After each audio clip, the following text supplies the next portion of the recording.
Hey, now besides, worst comes to worst, I'll be your boyfriend. He is a master of sarcasm who fears responsibility. She is a perfectionist obsessed with cleanliness and control. At first glance, they seem like two opposite poles, yet somehow, Chandler and Monica became one of the most touching couples in TV history. Remember that moment?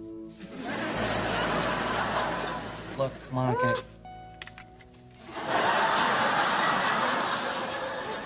This is not gonna work. But this will work.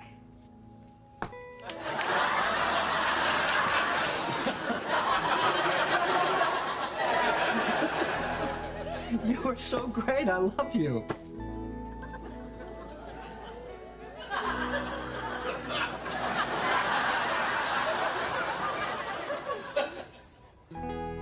What?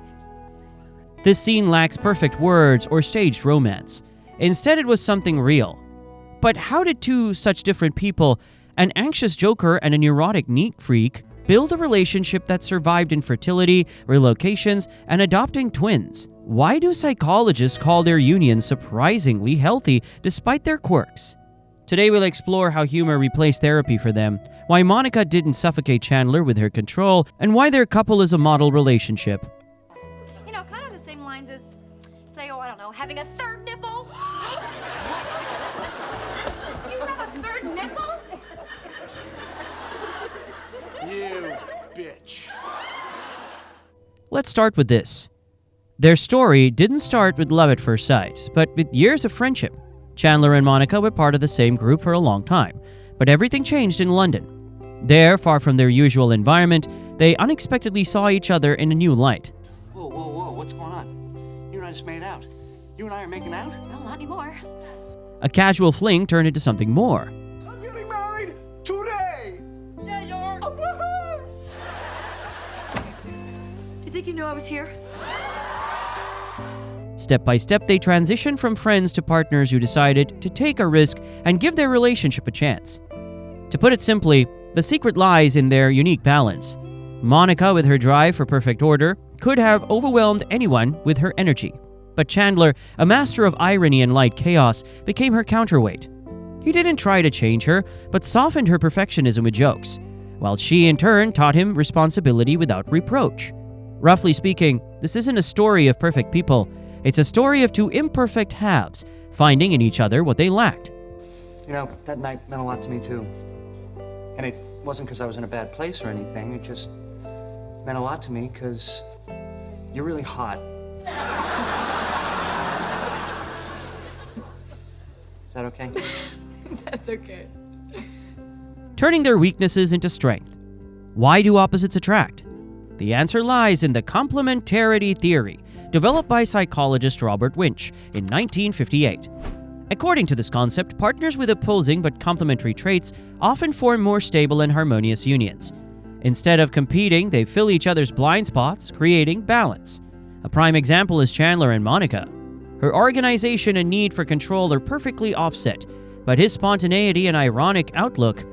Monica, as a perfectionist, brings stability, Oh no. Was I cleaning in my sleep again?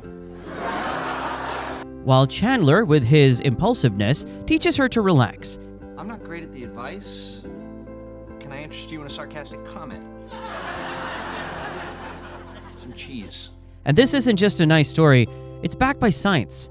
It's a study by Markey and Markey. Couples with complementary traits showed higher relationship satisfaction. For example, among 200 couples, those where one partner was highly organized and the other flexible had 30% fewer conflicts over household issues. Scientists explain that differences reduce competition. Partners delegate tasks to their strengths instead of fighting for dominance. And here's the most interesting part. Chandler and Monica embody this principle. He diffuses tension with a joke. I want to find a baby that needs a home, and I want to raise it with you. And I want to mess it up in our own specific way. She gently guides him. I'm gonna go check on something across the hall. You start by washing these. Not with soap! You obviously haven't tasted my Palmolive potatoes. Their dynamic isn't just good writing, it mirrors real psychological mechanisms that strengthen relationships. But why did Chandler flee commitment and Monica cling to control? Honestly, the answer lies in their childhood traumas and John Bowlby's attachment theory. According to this concept, emotional bonding styles formed in early life shape how we build relationships as adults. Chandler is a classic avoidant attachment case. His parents' divorce in childhood taught him the fear of intimacy. His commitment phobia and jokes about marriage are defenses against recurring pain. Studies show such individuals distance themselves during emotional closeness. Monica conversely exhibits anxious attachment. Her need for control and approval stems from a childhood where parental love felt conditional. She hyper-focuses on relationships, proving her worth through care and order. Whose little ball of paper is this? Oh, that would be mine. See, I wrote a note to myself, and then I realized I didn't need the note, so I balled it up, and now I wish I was dead. But here's the breakthrough. Research by Mikulincer and Shaver shows that when partners reorganize their attachment patterns, they can create a secure base. Chandler learned to trust, reducing avoidance. Monica, receiving his support, relied less on external validation. Truly, their relationship isn't about fixing, but adapting. It's not just comedy. His avoidance softens her anxiety, forging a new intimacy through humor and accepting imperfection. Their toughest crisis, infertility and adoption, tested their resilience. And if I can't get pregnant with you, then I don't want to get pregnant by him or anyone else. Really? Are you sure? Yeah, I'm sure. Oh, thank God, because I don't want to do this either. You know, I was just doing it because I thought that was what you wanted to do. You know, I'm the husband. I'm supposed to bring the sperm. That is so sweet. I love you. Right away, Chandler and Monica showed how differing coping styles can synergize rather than clash. Per Folkman and Lazarus coupling theory, people use two main crisis strategies. Problem-focused coping is about concentrating on solving the problem. For example, what can I do? Emotion-focused coping is about managing emotions. For example, how can I get through this? Monica chose the first. Learning she couldn't conceive, she pivoted to action.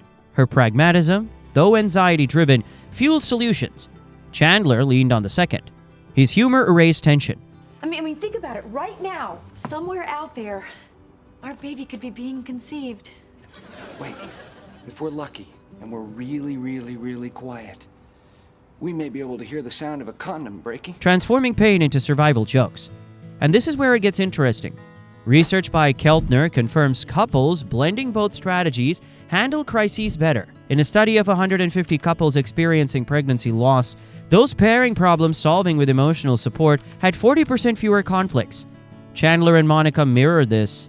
Her adoption plans provided purpose. His jokes preserved hope. And the most important thing, their strength lies not in divided roles, but synchronization. Their story proves that crisis doesn't have to destroy love. It can deepen it. Thus, every successful marriage hinges on role balance, and Chandler and Monica exemplify this. We're already late for Phoebe's birthday dinner. So you're going to put out that cigarette, we're going to put this fight on hold, and go have sex. Fine. What? Sex! This is the last day that I'm ovulating, and if we don't do it now, then we're gonna have to wait till next month. You're serious? Oh, yeah! All right, fine. I'll do it, but no talking. And no cuddling. And no kissing your neck. Oh, good! I hate it when you do that! And lots of kissing your neck. Sociologist John Gottman, known for his 1994 study on stable couples, highlights a key principle. Partners must blend support with respect for boundaries. A team without losing individuality. Simply put, in their tandem, Monica is the organizer.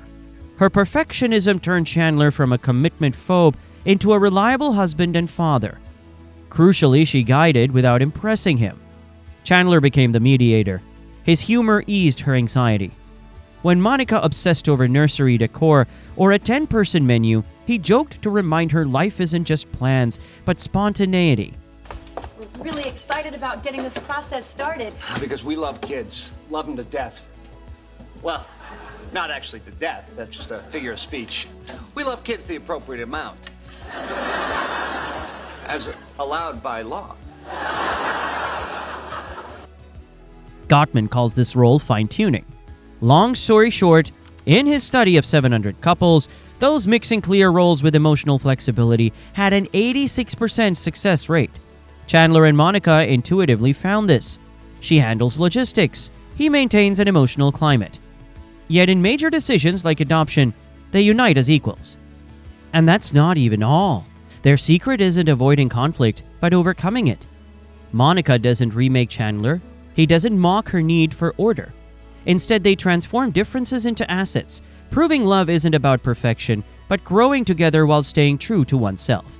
Their success secret lies not in perfection, but in turning weaknesses into love's tools. Take humor. For Chandler and Monica, it's not just laughter. It's a language saying, I get you when plans fail. There's never going to be a right time to have a baby. I mean, now you're unemployed, and in a little while you'll find a new job that'll keep you really busy. There's always going to be a reason not to do this, but I think once the baby comes, forget about all those reasons. I guess. I mean, it's always going to be scary when we have a baby. It's going to be really scary. Research by Martin et al. Shows couples using humor in conflicts reduce stress by 40%. The apartment's going to be a mess. I won't have time to clean it. What if the baby gets into the ribbon drawer? Messes up all the ribbons. What if there's no room for a ribbon drawer because the baby's stuff takes up all the space? Where will all the ribbons go? Should we go make a baby right now before you change your mind? Yes, please! These aren't just funny, they're mechanisms keeping anxiety at bay. Crucially, their relationship became a growth platform. Chandler, once terrified of marriage, became a responsible father. Monica, the control freak, learned to let go, like allowing his silly bedroom wallpaper. This isn't compromise, but trust. Hall's research adds that couples laughing together are 65% more likely to survive crises. You opened all the presents without me? I thought we were supposed to do that together. You kissed another woman? Call it even? Okay. But nuance matters. Chandler and Monica laugh with life's absurdity, not at each other. Their jokes are lifelines, finding light in chaos. And that's about it. Their story isn't about flawless love. It's about two people embracing their flaws and building something real. As Chandler would say, Surprises that come our way, it's okay because I will always love you. You are the person I was meant to spend the rest of my life with. why did Chandler and Monica become a relationship benchmark? They proved love isn't finding perfection, but transforming differences into strength. They didn't remake each other. They balanced her perfectionism with his carefreeness, her anxiety with his fear of closeness. So their secret? It's 3 rules. Laugh with life's absurdity, not at each other. Accept that partners needn't meet all expectations. Grow through support, changing without fear of rejection. This isn't a fairy tale happily ever after. It's 2 imperfect people building something real through jokes, fights, and sorries. What do you think? Why are Chandler and Monica the perfect couple? Maybe because of their honesty, or because they weren't afraid to be silly. Share your thoughts in the comments. Let's talk about it. Yeah, my fiance will kick your ass. Come on, apartment 20, apartment 20. Okay, you get her in here, you bolt the door, I'll be in the closet.